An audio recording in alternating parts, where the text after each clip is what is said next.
3 बेटियों के बाद आज मेरे घर बेटा पैदा होने वाला था। मुझे याद है, जब मेरी पहली बेटी पैदा हुई थी तब मैं कितनी खुश थी। वो मेरी और साहिल की मोहब्बत की पहली निशानी थी। उसके आने से मुझे माँ का स्थान मिला था। पर जब मुझे साहिल के चेहरे पर कोई खुशी दिखाई नहीं दी थी, तो मैं समझ गई थी कि उनको बेटी नहीं बेटा चाहिए था। उनका डर और अफसोस भी बिना वजह नहीं था, क्योंकि उनके घर में 35 साल की बिन ब्याही बहन की जिम्मेदारी अब भी उनके सर पर थी। उनकी बहन का दिमागी संतुलन ठीक नहीं था और इसी वजह से कहीं रिश्ता भी नहीं हो रहा था। और उनकी माँ इस बात को इतना सर पर उठाए हुए थी कि मेरा पति बेटी के नाम से ही डर गया था। मेरी एक के बाद दूसरी और फिर तीसरी भी बेटी ही पैदा हुई थी, तो मेरे पति के साथ साथ अब मेरी भी हिम्मत टूट गई थी। मेरा पति साहिल, जिसके लिए मैंने हर रिश्ता नाता छोड़ दिया था, वो मेरी मोहब्बत ही नहीं मेरा जुनून भी था। मैं उसको दुनिया की हर खुशी देना चाहती थी, पर कुदरत के हाथों मजबूर हो गई थी कि मेरी सिर्फ बेटियां ही पैदा हो रही थीं, और जिसकी वजह से साहिल अब मुझसे दूर होने लगा था। मैं हर तरह की कोशिश करके उन्हें खुश रखना चाहती थी। मेरी सास भी अब साहिल को मेरे खिलाफ भड़काती रहती थी कि अब तेरी पत्नी तुझे बेटा नहीं दे सकती, दूसरी शादी कर ले। वो अपनी माँ के कहने पर अब दूसरी शादी करना चाहते थे। उनकी माँ उनके लिए रिश्ता भी देख रही थी। जब मेरे यहाँ चौथी बार उम्मीद जगी थी, मैं फिर से साहिल के बच्चे की माँ बनने वाली थी, और मैंने साहिल से कहा कि आप इस बच्चे की पैदाइश तक रुक जाएं। मुझे विश्वास है कि इस बार बेटा ही होगा। बेटे की उम्मीद पर वो भी काफ़ी खुश रहने लगा था, मेरा ख्याल भी रखता। समय का पहिया चलता रहा और इंतजार के दिन ख़त्म हो गए। मेरी प्रेगनेंसी के पूरे 9 महीने हो चुके थे। इस बार मुझे पूरा विश्वास था कि मुझे बेटा ही पैदा होगा। मैं पूरी कॉन्फिडेंस थी कि इस बार मुझे खुशी ज़रूर मिलेगी और मेरा घर टूटने से बच जाएगा। एक दिन मेरी तबीयत ख़राब हुई। मैंने अपनी सास को बताया। कुछ ही देर में उन्होंने साहिल से कहकर गाड़ी मंगवाई और हम बच्चे के सारे सामान के साथ अस्पताल के लिए रवाना हो गए। वहां पहुंचकर मुझे लेबर रूम में ले गए और साहिल और मेरी सास बेसब्री से बाहर ही इंतजार करने लगे। पर अंदर पहुंचकर मेरी तकलीफ बहुत ज़्यादा बढ़ गई थी। मैंने पहले भी 3 बेटियां पैदा की हुई थीं। मुझे अंदाजा था कि बच्चा पैदा करना बहुत मुश्किल काम होता है, लेकिन इस बार की जो तकलीफ थी वो बहुत ज़्यादा थी। मैं किसी भी तरह सहन नहीं कर पा रही थी। ऐसा लग रहा था कि जैसे अभी मेरी जान ही निकल जाएगी। और फिर दर्द की तेजी बर्दाश्त ना हुई और मैं बेहोश हो गई। पता नहीं कितने समय के बाद मुझे होश आया था, तो मैं अस्पताल के एक कमरे में लेटी हुई थी। मेरे पास कोई भी मौजूद नहीं था। मुझे लगा शायद सब मेरे बेटे के पास होंगे, पर थोड़ी ही देर के बाद एक नर्स मेरे पास आई। मैंने बच्चे का और बाकी घर वालों का पूछा। उसकी आंखों में ऐसी चमक आ गई कि मुझे लगा अभी वो मुझे बेटे की खुशखबरी देगी, मगर उसके जवाब ने मेरे जमीन आसमान हिला दिए थे। जब उसने कहा कि तुमने एक चांद सी बेटी को जन्म दिया है, एकदम से मेरे सामने मेरे सारे सपने टूटते नजर आए थे, जो मैंने साहिल को दिखाए थे और खुद भी देखे थे। मेरे दिल की धड़कन तेज हो गई थी। मैंने पूछा कि मेरा पति कहाँ है। उसने बताया कि वो तो कल से ही नहीं आए। मेरी सास कहाँ थी? फिर मैंने पूछा मेरी सास कहाँ है। नर्स ने बताया वो भी 2 घंटे से रिक्शा लाने का कहकर गई हैं और अभी तक वापस नहीं आई हैं। उस नर्स ने बच्ची को उठाकर मेरे सामने पेश किया और कहा कि इसे दूध पिला दो। मेरा दिल नहीं चाह रहा था कि मैं नज़र उठाकर भी बच्ची को देखूं। ये वही थी जिसने पैदा होते ही मुझे आसमान से उठाकर ज़मीन पर पटक दिया था।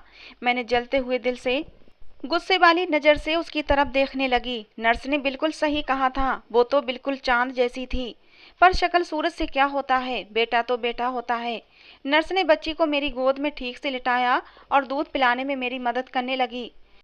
थोड़ी देर बाद मेरी सास भी आ गई थी। उनका चेहरा देखकर मैं समझ चुकी थी कि उन लोगों को मेरी बेटी के साथ साथ अब मेरी भी कोई ज़रूरत नहीं रही। मेरी सास मुझे रिक्शे से घर ले गई थी। गुस्से के मारे वो टैक्सी भी नहीं लाई थी।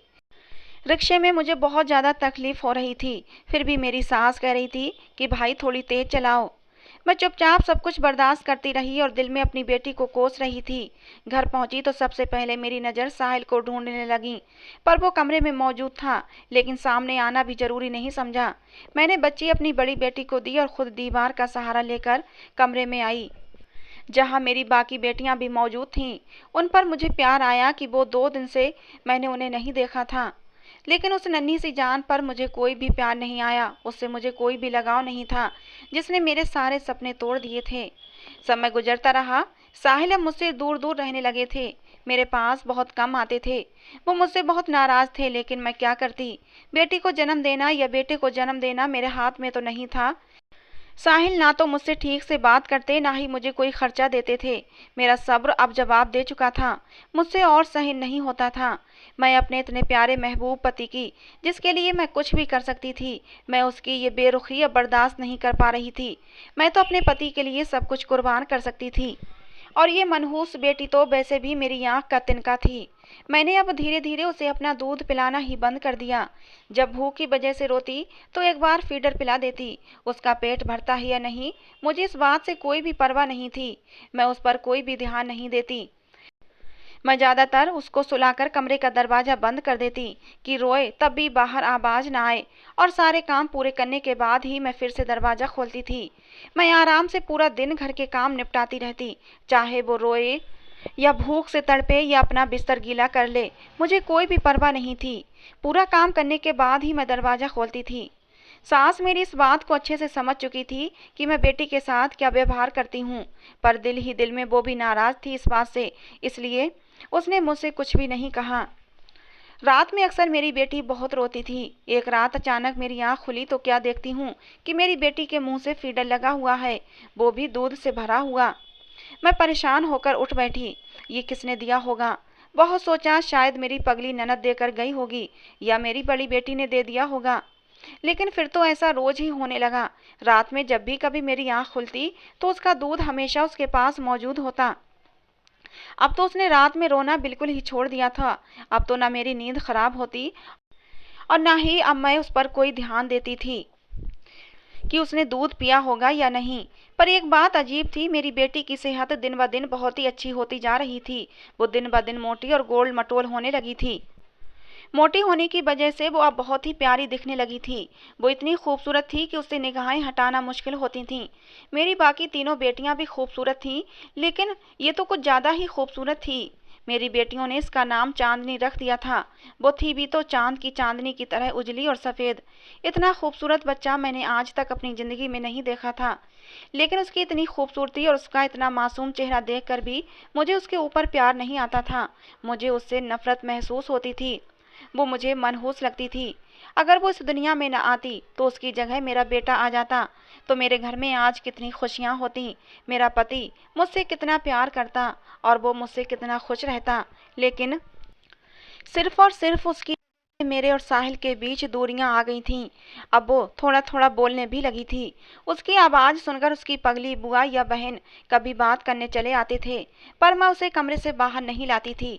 ना ही कभी चांदनी के बाप या दादी ने कहा था कि बच्ची को बाहर लाओ।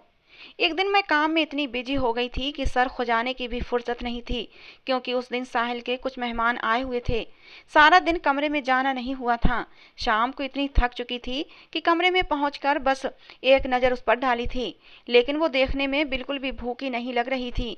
हालांकि मैंने सुबह से उसको देखा भी नहीं था, ना ही उसको एक चम्मच दूध पिलाया था, लेकिन वो तो बिल्कुल भी भूखी नहीं लग रही थी। मैं भी आते ही सो गई। रात के 12 बजे मेरी आँख खुद ही खुल गई थी तो मुझे उसका ख्याल आया। वो खेलते खेलते न जाने कब अकेले ही झूले पर लेटे लेटे सो गई थी। उसके झूले के पास एक खिड़की भी थी जो कि इस समय खुली हुई थी। मैं जल्दी से उठी, उसके पास जाकर देखा तो अजीब ही दृश्य देखा। वो बहुत ही प्यारे से कंबल में लिपटी सो रही थी। दूध का आधा भरा नया फीडर उसके पास पड़ा हुआ था, जिसको शायद उसने आधा पीकर ख़त्म कर दिया था। मैंने छूकर देखा, कंबल तो काफ़ी महंगा लग रहा था, पर यह किसने लाकर मेरी बेटी पर डाला होगा, ये समझ नहीं आ रहा था। क्या साहिल को तरस आ गया इस पर? मैंने बहुत सोचा, पर मैं कोई नतीजा नहीं निकाल पाई। फिर खिड़की और दरवाजे बंद किए और सो गई। सुबह साहिल पर मेरी खास नज़र थी कि कहीं यही तो बेटी के पास जाकर उसका ख्याल नहीं रख रहे, पर सारा दिन ऐसा कुछ महसूस नहीं हुआ। साहिल तो उसके पास बिल्कुल भी नहीं जाते थे। मैं तो फिर भी कभी कभार झांक कर उसको देख लेती थी। उसकी दादी से वैसे भी कोई उम्मीद नहीं थी, इसलिए अब मेरी परेशानी दिन ब दिन बढ़ने लगी थी, और मुझे नहीं पता था इससे भी बड़ा झटका तो मुझे अब लगने वाला है। दोपहर में उसे फीडर देने गई तो क्या देखती हूँ कि उसने बहुत ही प्यारा सा फ्रॉक पहना हुआ है। आंखों में काजल भी लगा हुआ था और माथे पर नज़र का टीका लगाए वो झूले में खेल रही थी। पास पड़े खिलौने से मेरी बेटी बहुत खुश हो रही थी। अब मुझे थोड़ा थोड़ा डर भी लगने लगा था। आखिर ये सब क्या था? मैं सारा सारा दिन नजर रखती, कोई भी कमरे की तरफ आता हुआ नजर नहीं आता था। तो आखिर ये सब कौन कर रहा है? मैंने इस बात को छुपा लिया और जल्दी से बाहर आ गई। परेशानी से मेरा बुरा हाल था। सास ने पूछा तो मैंने कह दिया कि तबीयत कुछ खराब है। बाकी सारा दिन घर के एक कोने में बैठी सोचती रही। मेरी एक बेटी की आदत थी कि स्कूल से आती तो सबसे पहले अपनी बहन के पास जाकर उसे देखती, उससे बात करती, फिर जल्दी से आकर खाना मांगती थी। आज वो जैसे ही बहन के पास गई तो उसके झूले से वो खिलौना उठाकर बाहर ले आई। उसके बाहर आते ही उसकी दादी की नज़र खिलौने पर गई और देखते ही उसने बच्ची के हाथ से वो छीन कर देखा तो फिर मेरी सास की आंखें फटी की फटी रह गईं। वो खिलौना हाथों में लेकर देखने लगीं और उस खिलौने को दीवार के साथ रगड़कर देखने लगीं। मैं गौर से अपनी सास को देख रही थी। आखिर वो ये सब क्या कर रही थीं? वो फौरन मेरी तरफ भागी भागी आईं और कहने लगीं, बहू, तेरी बेटी ये खिलौना कहाँ से लेकर आई है? मैं जानते हुए भी अनजान बन रही थी। मैंने कह दिया, मम्मी जी, मुझे नहीं पता कि ये खिलौना कहाँ से लेकर आई है। मैं अपनी सास के चेहरे को देखती रही। सास बोली, अगर मेरी बूढ़ी नज़र धोखा नहीं दे रही तो ये पक्का सोने का लग रहा है। मैं झटके से उठी और खिलौना सास के हाथ से लेकर देखने लगी। वो ऐसे दिख रहा था जैसे सोने का ही हो। मैं तो ये सोच भी नहीं सकती थी कि तभी इतने में सास अंदर गईं और चादर लेकर बाहर आईं और खिलौना मुझसे लेकर चादर के कोने में बांधा और बगल में छुपाकर कहीं बाहर चली गईं। और मैं बैठी सोच विचार करती रह गई कि आखिर ये सब क्या हो रहा है। मेरी बेटी के पास ऐसी चीज़ें कहाँ से आ जाती हैं? अभी तक तो मुझे खुद भी कुछ पता नहीं था। मेरी बेटी हमेशा की तरह खेलने में बिजी थी, जैसे उसे कोई खूब हंसा हंसा कर खिला रहा हो। फीडर देखा तो जैसे मैं रख कर गई थी वैसा ही भरा पड़ा हुआ था। मुझे बहुत गुस्सा आया कि उसने कल से दूध नहीं पिया था, फिर भी चुप है और इतना हंस हंस कर खेल रही है। मुझे एकदम से चांदनी का हंसता हुआ चेहरा देखकर गुस्सा आ गया। मेरी खुशियों को आग लगाकर, मेरे सारे सपनों को तोड़कर कितना खिलखिलाकर हंस रही थी। मैंने उस मासूम के गाल पर एक जोरदार थप्पड़ दे मारा। मेरे थप्पड़ लगाने पर टकटकी लगाए वो मुझे देखती रही, फिर अचानक ही सिसक सिसक कर रोने लगी। मुझे उसके रोने से कोई परवाह नहीं थी। उसे रोता हुआ छोड़कर मैं बाहर आ गई। इतने में मेरी सास भी आ गई थीं और मुझे बताया कि गली में जो सुनार की दुकान है वहाँ से खिलौने का एक घुंघरू दिखाकर आई हूँ। ये तो प्योर सोने का है। हमारे तो बारे न्यारे हो गए हैं। ये सुनते ही मेरे तो दिलो दिमाग और शरीर सब सुन्न हो चुके थे। मैं बस बुत बनी सुनती रही, कोई जवाब न दे सकी। बस इतना कह पाई कि मम्मी जी, आप साहिल को कुछ मत बताना, वो कहेंगे कि बच्चियां चोरी करती हैं, वरना इतना सोना कहाँ से आएगा। क्योंकि ये खिलौना मेरी छोटी बेटी के पास से मिला था, ये तो सिर्फ मैं ही जानती थी। मेरी सास के दिमाग में भी ये बात आई और उन्होंने मेरी बात मान ली। उन्होंने शर्त रखी कि आधा सोना वो रखेंगी और आधा मुझे दे देंगी। मैं जो पहले से ही इतनी डरी हुई थी, उनकी शर्त मान ली और सोना आधा आधा कर लिया। सास ने अपना हिस्सा अपनी पागल बेटी की शादी के लिए छुपा लिया और मेरा हिस्सा सुनार के पास बेचकर मुझे पैसे लाकर दे दिए। खिलौना बहुत बड़ा और भारी था, काफ़ी ज़्यादा महंगा बिका था। मेरे हिस्से में 4.5 लाख रुपये आए थे। मैंने इतने पैसे ज़िंदगी में पहली बार देखे थे। पैसे लेते हुए मेरे हाथ कांप रहे थे, फिर भी पैसों की खुशी बहुत थी। मैंने पैसे लेकर संदूक में रखे और संदूक अपनी चारपाई के नीचे छुपा कर रख लिया। अगले दिन मैं कुछ पैसे लेकर बाजार गई और खुद पर खूब सारे पैसे खर्च किए। अपने लिए कुछ सामान खरीदा, राशन का सामान खरीदा, फल फ्रूट सब्जियां, दूध दही। मैं अब घर में खूब अच्छा अच्छा खाना बनाती और साहिल को खुश करने के लिए खुद को खूब सजाती संवारती। साहिल भी अब थोड़ा थोड़ा मुझसे खुश रहने लगे थे और ये सब कुछ देखकर मैं भी बहुत खुश होती थी। मेरे 2 महीने बहुत ही मज़े में गुजरे। अब मेरी बेटी थोड़ी थोड़ी बड़ी होने लगी थी, पर मेरी उस पर अब भी कोई ध्यान नहीं होता था। एक दिन मैंने संदूक खोला तो पैसे तो सिर्फ 1 लाख ही बचे थे। मुझे चिंता हुई कि ये भी खर्च हो जाएंगे तो क्या करेंगे। फिर मैंने पति को वो 1 लाख रुपये ये कहकर दिए कि आप कोई छोटा मोटा बिजनेस शुरू कर लो। मैंने आपका कारोबार करने के लिए कर्ज पर पैसे लिए हैं।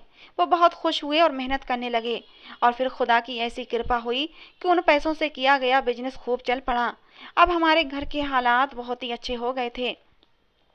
पर मेरे पति की अब भी बेटे की इच्छा थी। कभी कभी वो मुझे प्यार से मनाता था कि दूसरी शादी की इजाज़त दे दो, पर मैं नहीं मानती थी। दिल में डर भी होता था कि मर्द जात है, कभी शादी करके घर आ गया तो मैं क्या बिगाड़ लूँगी। फिर इस बेटी पर गुस्सा होती कि मनहूस पैदा हो गई है, नहीं तो बेटा पैदा होता। उसी गुस्से में मैंने एक बार फिर से मारने के लिए उस पर हाथ उठाया, लेकिन इस बार बहुत ही बड़ा अजीब हादसा हुआ।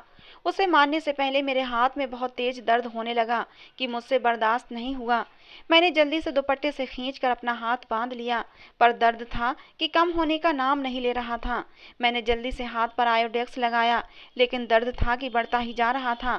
थोड़ी देर बाद मैंने ध्यान से देखा तो मेरा हाथ पूरा नीला हो चुका था।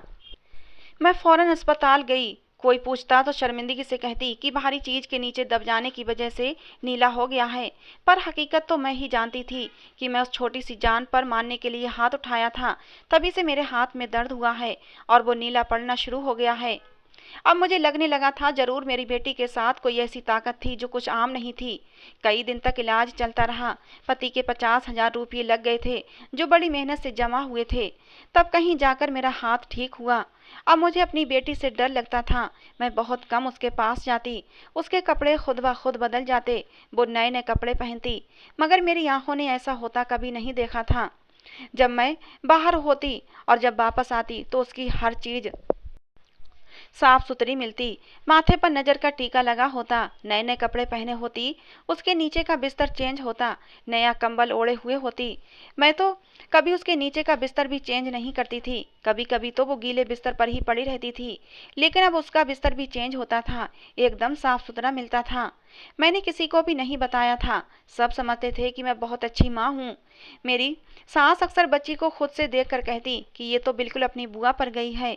यूं ही समय का पहिया तेजी से चलता रहा। मेरी बेटियां बड़ी हुईं और छोटी बेटी अब 8 साल की उम्र तक पहुंच गई थी। वो मेरी बेटियों में सबसे प्यारी और सबसे खूबसूरत थी। इस उम्र में ही उसने घर के सारे काम भी कर लिए थे, पर मेरे दिल में अभी तक उसकी कोई जगह नहीं बन सकी थी। अब भी बेटे की कमी मैं महसूस करती थी। बच्चियां बड़ी हो गई थीं, काश कि उनके साथ हर जगह उनका भाई होता। और उस समय मुझे चांदनी से और भी ज्यादा नफरत महसूस हुई जब मेरे पति ने दूसरी शादी कर ली। मेरी खुशियों को खाने वाली सिर्फ चांदनी ही थी। अगर उसकी जगह बेटा पैदा हो जाता तो मेरा पति दूसरी शादी न करता। मैंने साहिल से मोहब्बत की शादी की थी। मेरी मोहब्बत मुझसे छिन गई थी। मेरी सौतन के 2 बेटे हो गए थे, उसके साथ पति भी उसी का होकर रह गया था। मेरी मोहब्बत की शादी थी और मैं अपनी मोहब्बत से दूर हो गई थी, और उसकी वजह मेरी बेटी ही थी। देखते देखते वो 16 साल की हो गई थी। पूरा घर उसने अपने जिम्मे ले रखा था। सारे काम वो बहुत ही अच्छे से कर लेती थी। पलक झपकते ही वो सारा काम कर देती। पता नहीं उसके हाथों में कैसा जादू था। थोड़ी सी भी सब्जी बनाती लेकिन पूरे घर का पेट भर जाता था, और ऐसी स्वादिष्ट सब्जी बनाती थी कि खाने वाला उंगलियां चाटता रह जाता था। परिंदे और जानवरों तक का ख्याल रखती थी। छत पर खाना पानी डालने जाती तो कई कई घंटे तक वहीं रहती और जानवरों और चिड़ियों से बातें करती रहती। सारा दिन हंसती रहती। बहनों से बहुत प्यार करती थी। मेरी बाकी तीनों बेटियां अच्छी पढ़ाई करने के लिए दूसरे शहर चली गई थीं, पर मैंने अपनी ये छोटी बेटी को कभी स्कूल नहीं भेजा था, अपने पास ही रख लिया था। वो मेरी बहुत सेवा करती थी, मेरी और अपनी दादी की भी। अपनी पागल बुआ को अपने हाथ से खाना खिलाती, उसे नहलाती धुलाती, उसे बहुत खुश रखती। मेरी उससे नफरत की इंतहा उस दिन ना रही जब एक रात मैंने अचानक किसी काम से बाहर निकली तो वो एक लड़के से बातें करने में बिजी थी। दोनों बहुत हंस रहे थे। वो मर्द बहुत ही लंबा चौड़ा था और बहुत ही स्मार्ट था। इतना सुंदर था, ऐसा लग रहा था कि जैसे अभी अभी आसमान से उतरा हुआ कोई शहजादा हो। उस लड़के ने चांदनी के हाथ पकड़ रखे थे और वो चांदनी से कुछ कह रहा था, और फिर देखते ही देखते उसने चांदनी को गले लगा लिया। चांदनी भी उसकी बाहों में सिमट गई थी। ये सब कुछ देखकर मैं गुस्से के मारे थर थर कांप रही थी। अब उस लड़के की नज़र भी मुझ पर पड़ चुकी थी। उसने मुझे कुछ ऐसे भाव से देखा कि मुझे उसके देखने से ही डर महसूस हो रहा था। मेरी तो आवाज़ ही नहीं निकल रही थी। मैं जल्दी से उल्टे पांव वापस अपने कमरे में आ गई थी। पूरी रात मैं बुखार में तपती रही थी। ये सिर्फ उस पर नजर पड़ने का असर था। अगले दिन तबीयत कुछ ठीक हुई तो मैंने उससे पूछा वो लड़का कौन था। पहले तो वो बताने के लिए राजी नहीं थी, लेकिन मेरे बहुत जोरे देने पर उसने बताया, और जो कुछ भी बताया वो मेरे होश उड़ाने के लिए काफ़ी था। चांदनी ने मुझे बताया कि वो एक जिन्न है। वो कहता है कि मेरी माँ ने ही तुम्हें पाला है, और उसने बताया जब मैं पैदा हुई थी तो उसकी महबूबा की आखिरी सांसें चल रही थीं। उसकी महबूबा को किसी फ़कीर ने अपने जादू से जलाकर मार दिया था। इस जिन्न को बहुत गुस्सा आया और उस फ़कीर को मारने वाला था। जब फ़कीर को लगा कि अब ये जिन्न मुझे मार डालेगा, तो उस फ़कीर ने कहा कि मेरी जान छोड़ दो, मैं तुम्हें एक बहुत ही ज़रूरी बात बताऊंगा। तब इस आदमी ने उस फ़कीर को छोड़ दिया था और उस फ़कीर ने बताया कि तुम्हारी महबूबा की आखिरी सांसें जब निकले, तब तुम अपना मुंह उसके मुंह से लगाकर वो सांस अपने अंदर भर लेना, और जो इंसानी बच्चा इस दुनिया में पैदा हो, उसकी पहली सांस लेने से पहले ही उस बच्चे के मुंह में ये सांस फूंक देना, तो तुम्हारी महबूबा की जान और शक्ल उस बच्चे में चली जाएगी और तुम्हें तुम्हारी महबूबा फिर से मिल जाएगी। और फिर उस जिन्न ने ऐसा ही किया। उसने अपनी महबूबा की निकलती हुई आखिरी सांस अपने मुंह में भर ली, और उस समय मैं पैदा हुई थी तो उसने वो सांस मेरे मुंह में फूंक दी। मैं लड़का पैदा हुआ था, मगर उस जिन्न के अमल से मैं लड़की बन गई। अब वो मुझसे मोहब्बत करता है और मैं भी उससे मोहब्बत करती हूँ। ये सब सुनते ही मेरे जख्मों पर जैसे नमक पड़ गया था। मेरा बेटा उस जिन्न ने मुझसे छीन लिया था। मैंने सोच लिया था कि मैं अपनी सारे दुखों का बदला उससे ले लूंगी, उसकी मोहब्बत को उससे छीन लूंगी, उसको मैं खुश नहीं रहने दूंगी जिस तरह उसने मेरी खुशियां मुझसे छीन ली थीं। मैंने अपने पति से कह दिया कि अब मैं इसकी जिम्मेदारी और नहीं उठा सकती, मैं अब इसकी शादी करना चाहती हूँ। मेरा पति बहुत हैरान हुआ। वो कहने लगा, ये तो अभी बहुत छोटी है, पहले इससे 3 बेटियां हैं, उसकी शादी करेंगे, उसके बाद ही इसकी शादी करेंगे। पर मैंने साफ साफ कह दिया कि मुझे इसके किरदार पर शक है, मैं इसे और नहीं संभाल सकती। इन बातों के दौरान मेरी बेटी बहुत दुखी नजर आ रही थी। वो बहुत ही उदास नजरों से मेरी तरफ देख रही थी, पर मेरे अंदर बदले की आग लगी हुई थी। मेरा पति चला गया तो वो मेरे पास आई और मेरे हाथ जोड़कर कहने लगी, अम्मा तू ऐसा कैसे कर सकती है? तुझे तो मैंने सबसे पहले बताया था, क्योंकि तू मेरी माँ है और मुझे तुझ पर विश्वास था कि तू मेरा साथ देगी। लेकिन तू मेरे साथ ये सब कुछ क्यों कर रही है? क्यों मुझे मेरे प्यार से दूर कर रही है? मैं उसके बिना मर जाऊंगी, मैं उससे बहुत प्यार करती हूँ, वो भी मेरे बिना तड़पता रह जाएगा। उसने मुझे पाने के लिए बहुत लंबा इंतजार किया है। फिर मैं मुस्कुराई और उसे साफ साफ कह दिया कि तेरे इस आशिक की इच्छा मैं पूरी नहीं होने दूंगी। तू मेरी बेटी है और मैं ही तेरा फैसला करूंगी। वो चुप हो गई और खामोशी से मेरी तरफ देखती रही। मैंने उसे अपनी नज़रों के सामने से जाने के लिए कहा तो उसने कहने लगी कि माँ, ये सब ऐशो आराम, पापा का चलता हुआ कारोबार, बहनों की अच्छी पढ़ाई सब उसी की बदौलत है। आप लोगों का इसमें कोई रोल नहीं है। अपने पहले वाले हालात याद करो, आप बहुत पछताओगी, क्योंकि वो मुझे यहाँ दुखी नहीं रहने देगा, और वो गया तो सारे सुख भी आपसे छिन जाएंगे, सारे सुख चले जाएंगे। फिर आप पहले जैसी गरीबों की ज़िंदगी जियोगे। मैं चाहती हूँ कि आप सच्चाई को मान लें, मैं उसके साथ ज़िंदगी भर आपकी सेवा में गुजार दूंगी। मैंने कहा, कभी नहीं, वो अपने मकसद में कामयाब कैसे हो सकता है? उसने मुझसे मेरा बेटा छीना है और मेरा पति मुझसे दूर कर दिया है। उसने कहा कि आपके ऐसा करने से वो कुछ भी कर सकता है, वो मुझे किसी और दुनिया में ले जाएगा। लेकिन मैंने चांदनी की बात नहीं मानी और जल्दी ही उसकी शादी के लिए रिश्ते देखने लगी। और फिर उसका रिश्ता तय होने वाला था। जिस दिन उसके बाप ने कहा कि आज रिश्तेदार आने वाले हैं, मैंने जल्दी से सारा काम कर लिया और उसे तैयार होने को कहने लगी। वो रोती रही, पर मैंने चांदनी की एक न मानी। आखिर मजबूर होकर वो मेरा दिया हुआ जोड़ा पहनने के लिए कमरे में गई। काफ़ी देर हो चुकी थी, वो बाहर नहीं आई। मैंने दरवाज़ा बजाया तो दरवाज़ा भी नहीं खोला। तब मैंने धक्का देकर कुंडी तोड़ दी। लेकिन अजीब बात थी कि दरवाज़ा अंदर से बंद था, कोई खिड़की रोशनदान भी नहीं था, फिर भी वो अंदर मौजूद नहीं थी। मैं समझ गई थी कि वो मेरी बेटी को ले गया है, वो चली गई है और मेरे हाथ अब कुछ भी नहीं रहा। मैंने सच्चाई को हमेशा के लिए लोगों से छुपा लिया। मैंने किसी को नहीं बताया कि उसने मुझे क्या बताया था। सब घर वालों को इतना कहा कि वो एक लड़के के साथ भाग गई है। उसके जाने के बाद हमारे हालात ऐसे बदले कि हम आसमान से ज़मीन पर पहुंच गए। ना तो मेरी बेटियों की पढ़ाई पूरी हो सकी और न पति का कारोबार आगे चल सका। हम सब एक दूसरे से लड़ते झगड़ते रहते हैं। मेरी किसी को भी कोई परवाह नहीं रही, बस वही थी जो मेरी सेवा करती थी। सब कुछ होने के बाद मुझे चांदनी का एहसास हुआ।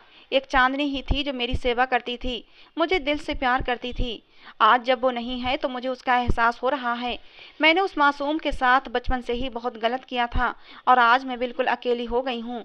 मेरा कोई भी साथ देने वाला नहीं है। मेरी तीनों बेटियों ने अपनी अपनी पसंद से शादियां कर ली हैं। मेरा पति अपनी दूसरी पत्नी के साथ खुश है। मेरी सास दुनिया से जा चुकी है। मैं घर में तन्हा अकेली पड़ी रहती हूँ और अपने पापों पर पछताती रहती हूँ। मेरे खुदा ने मुझे मेरे पापों की बहुत बड़ी सज़ा दी है। मुझे कोई एक चम्मच पानी पिलाने वाला भी नहीं बचा है। आज मैं बहुत रोती हूँ और दुआ करती हूँ कि मेरी बेटी वापस आ जाए। उसका कोई पता नहीं था। खुदा के लिए आप भी मेरी बेटी के लिए दुआ करें, वो जहाँ भी है वापस आ जाए। वो जैसा भी कहेगी मैं वैसा ही करूँगी, पर खुदा के लिए वो वापस आ जाए, क्योंकि इस घर की सारी रौनकें उसी से थीं। उसके जाने से मेरे घर की सारी रौनकें ख़त्म हो गई थीं। तो दोस्तों, ये थी आज की हमारी कहानी। आपको कैसी लगी कमेंट बॉक्स में ज़रूर बताना। पसंद आई हो तो प्लीज़ लाइक भी करना। रोज़ एक नई कहानी सुनने के लिए हमारे चैनल को भी सब्सक्राइब करना। कहानी को अंत तक सुनने के लिए आप लोगों का बहुत बहुत धन्यवाद दोस्तों। मिलते हैं अगली किसी नई कहानी के साथ।